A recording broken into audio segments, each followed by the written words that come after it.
What is up, everyone? This is Coach Matt back at it again with another video, and in this video I'm just going to teach you the basics of personal finance. Yes, let's go back to basics muna. So when I'm explaining personal finance, kasi usually I'm speaking in the English language. Ngayon, gawa natin siya ng twist. I'm going to present it as if I am using personal techniques, which I always do when other people are giving me their time to teach them. May mga nagre-request kasi sa akin na gusto daw nila magpaturo kung paano ako natuto when it comes to finances. So pagbibigyan natin sila, no? Basically, pagbibigyan natin sila. So, paano nga ba ako natuto before ako naging advisor? Nag-aral muna ako when it comes to their finances or being a financial advisor. So yun, basically I was self-taught, no? Before I was in college, a lot of people are giving me their insights. Kung saan ba talaga ginagamit si finance, ano ba siya, ano yung mga pwede nating tignan na factors na magbibigay sa atin na better control with our money, and also to make it better in a way na hindi lang tayo nag-work para sa money natin. Truth be told, guys, hindi lahat yon naturo sa akin nung college ako. Some of those, or rather most of those lessons came after I graduated already. So, when I graduated, by the way, shout out to Mapua, by the way. Very proud Mapuan dito. I'm a graduate of BS Psychology, and my perspective on finance is very psychological. Meaning, I look at finance in accordance to your behavior as a person. Kasi merong relationship yun eh. Kasi finances are a tool. So your behavior only follows the tools that you use, and the tools affect your entire behavioral system. Parang two-way street talaga. So I prepared actually yung whiteboard dito, if you guys can see this. Yan lagi yung binibigay ko as an advisor. Kasi personal finance talaga is 50% information, 50% practice. Pero it's always 100% responsibility. Ikaw yun as a person. It's your responsibility to manage, to make sure that you have enough finances, and to also use financial techniques in your life. Yes, hindi po siya theoretical lang. It's a practical art. And this is why I fell in love with the industry. Kasi in the field of psychology, I was given the theories. And it's up to me to practice it. And it's also the same way here in the field of finance na once you go into your schools, ito yung theory, ikaw bahala mag-apply sa sarili mong buhay. So yun, doon ako natuwa sa kanya. And being a self-taught financial advisor, I consulted many individuals before I entered the field. Sometimes I've encountered them when I was already in the field. So I've met my mentors physically and also virtually, kasi nag-a-attend din ako ng mga seminars virtually as of late. And before nung 2018, yan yung mga time na yan, 2018, kasi I graduated in 2017. So before I was an advisor for 2018, ma-attend na ako ng trainings, ma-attend na ako ng seminars, and also I've been reading books din. If you guys can see me on social media, meron akong isang buong shelf doon about self-development, finance and all. And my mentors are also there. So yun, I've always shared the concepts of the 5 steps. You can see it right here, yan. So yan, so lagi ko sinishare yan, and that is because those steps are the culmination of ideas. They are practices na ginagawa ng mga mentors ko. I just summarize their lessons in a system wherein you can follow it and you can understand it in an easy manner, or in layman's terms. Yan, kasi the problem with the field itself is sometimes napupuno tayo ng jargons, or sometimes may mga words na hindi na natin mabigyan ng simpler meaning, and what tends to happen is there's a lot of confusion with communicating it to another person who's not practicing our field. So yun. So I'm here to just clarify that out. And also magi-stress ako dun sa idea ko kanina na personal finance is 50% info, 50% practice, and 100% responsibility. Kasi when you're studying personal finance, you can actually get it for free, sa totoo lang. Your first mentors when it comes to personal finance is your family. Bakit? Kasi sila, doon mo makikita kung paano sila mag-handle ng pera. And it's up to you to decide whether you're going to continue the system that they have or you are going to adapt a new system. Diba? You're given a free life course when it comes to your money. And ito pa isa, another thing that you can get for free is to ask your friends how do they spend their money. How do they save? and how do they make the most out of this limited resource. Kasi ang philosophy ko lang naman dito, siguro this is also part of this is because of how I was raised din, is if you can look at life is teaching you multiple things at once. Kumbaga parang, okay, ito yung life stage mo, ibabato ko sa'yo lahat ng lessons, it's up to you to absorb. And sometimes we overlook the fact that we are being influenced by other people for free. Sometimes nga, by choice pa natin. What I'm saying there is, influence na ibang tao, finifilter natin. And we're using that same information throughout our life. We're using the same thing in finances, ika nga. Ang problem lang din, when it comes to personal finances, hindi siya masyado pinag-uusapan dito. Hindi siya masyado pinag-uusapan sa Pilipinas.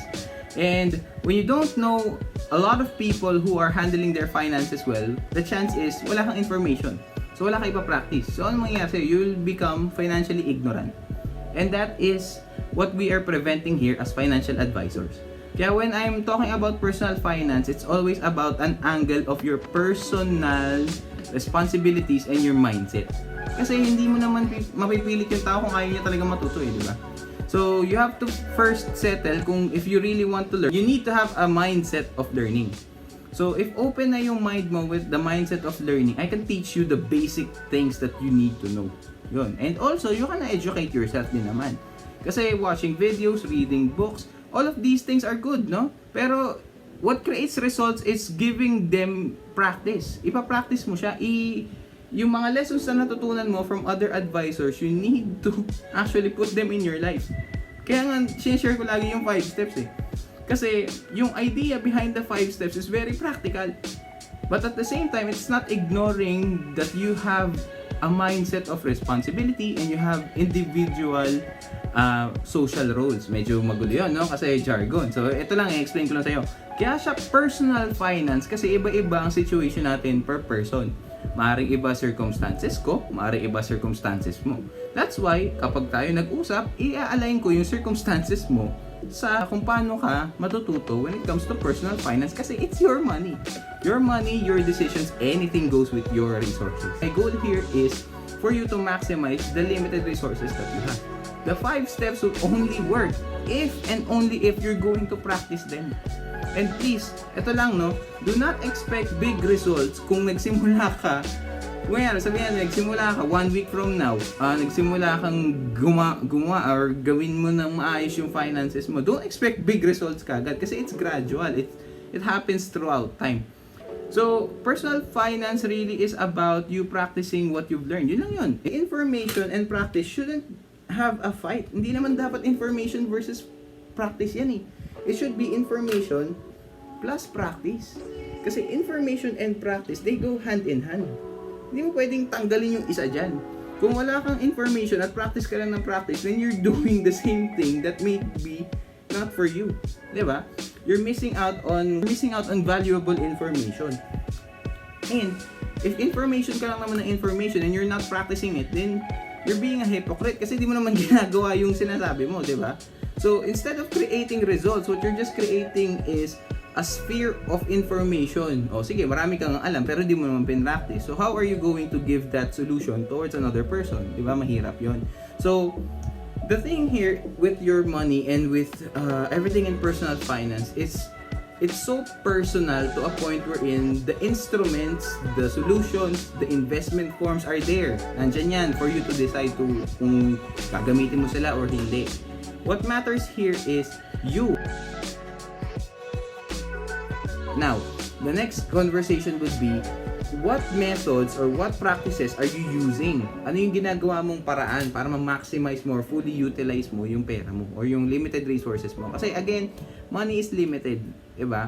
It's only as limited as your earning capacity is. Or in Tagalog, limitado ang pera sa kung ano yung kaya mong kitain or kung ano yung kaya mong gawan ng paraan para kumita.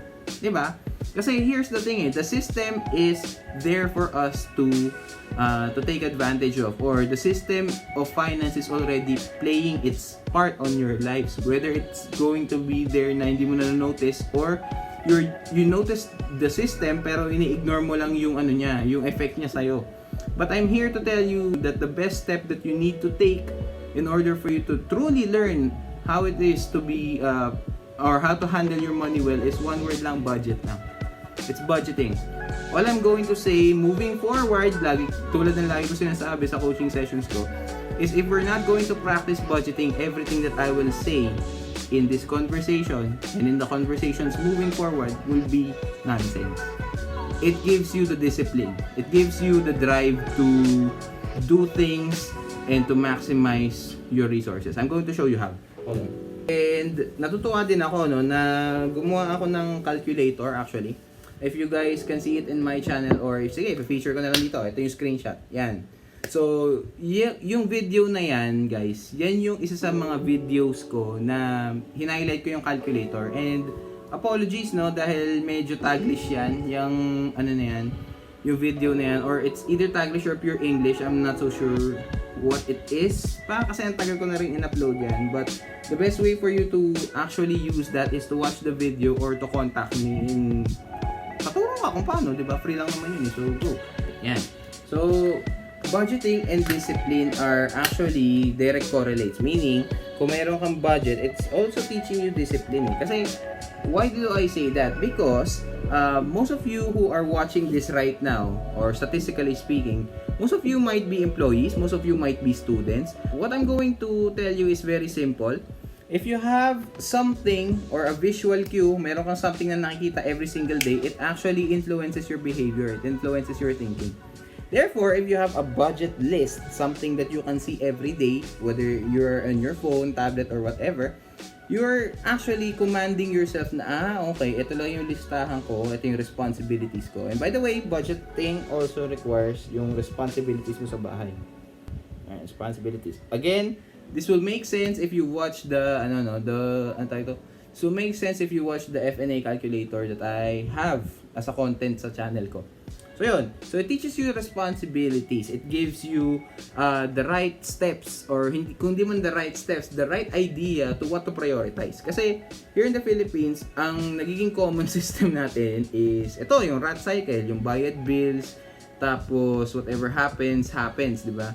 Pero I'm going to tell you right now that that is not the entire truth of your finances. Kasi you can still make up you can still maximize that. You can still maximize your finances. And I'm going to teach you how. So, first step is actually having a budget. Yun lang yun. The first step is having a budget list. Why? Kung wala kang budget list, paano makikita yung flow ng money mo? Paano mo makikita kung saan ka dapat mag-decrease, makapag-tipid, ganyan? Saan mo dapat ilagay yung money mo? Ganun. Kasi if you're going by your life without budget, then ang sinasabi mo sa akin is, kumbaga hinahayaan mo lang na kung ano yung mangyari with the near future when it comes to your finances, you'll just let it happen. Wala kang control over that. So, I need to teach you how to have control with your finances, kasi if wala, then you're letting the system rule you instead of the other way around. So yun, have a budget, stick to it, be disciplined in creating your budget, and also kaya inuuna ko tong budgeting kasi ito yung nagpapakita sa iyo ng problems mo. There are 3 problems when it comes to a person's finances. Ito yung tatlong yun, papakita ko sa iyo. Pero hindi, it's always these 3. It's either they don't have the budget, they are overspending, or they have responsibilities that their income cannot afford. So yun. So those are the 3 things that are the main problem of someone's finances. Yun yung most common, yung tatlong yun. Kasi I don't believe that there should be an income issue unless of course sobrang baba talaga nun for your daily needs, di ba? Pero what I believe in is that it's always a combination of either management issue or a mindset issue. Yun lang. So, yun. I want you to absorb what you've learned and what you've watched during this time. And, yun. Links in the description, no? Kung paano yung aking calculator, how you can contact me personally when I can teach regarding your personal finances.